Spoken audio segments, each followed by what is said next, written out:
tu zas a dnes sme tu pri príležitosti čo?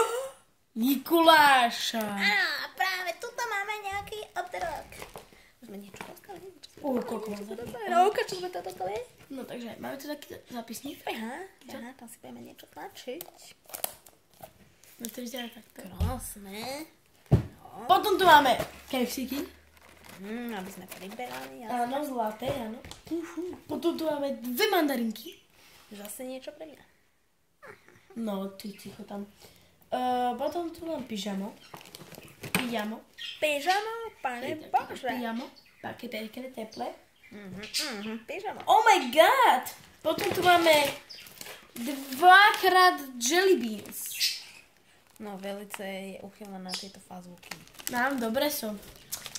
No, Tešíme sa s tebou, áno. Ukáž to sem, ukáž nám to ešte. Ďakujeme. Ďakujeme. Potom tu mám takúto čokoládu.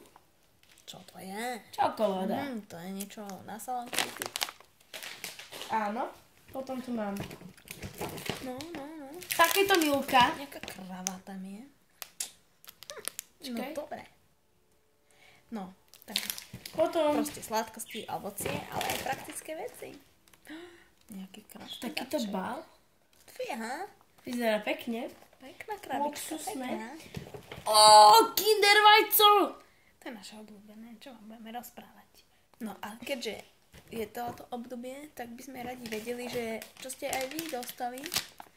Bože, samé sladkosti. Že čo vám tak akože Mikuláš doniesol. Môžete nám teda písať, že čo... to vyzerá dobre, nejaké perničky. Áno, a posledné, také Takže píšte, informujte nás. Čokoláda Milka. Áno, Tu si dáme. čokoláda. Áno. Takže- Ďalej tu máme Ešte Andela. stále niečo tam vykopáva. Andela tu máme. Andiel. Krásny. Andel. Takže to už by od nás asi aj stačilo. Dúfam, že tam ešte nič nemáš. Ešte toto a toto. A orešky. Orišky a kokos. Asi 20 ich tam mám a kokos. Výborne. Takže ďakujeme ti za prezentáciu tejto našej A ideš ty, Daniela, na to? No, ale to by sme tu boli asi do rana. Takže proste niečo nám doniesol a my chceme vedieť, čo doniesol aj vám. Takže nám píšte. Ale už sa tam nechá v tej kabeli. Ale veď ja to tam ukladám.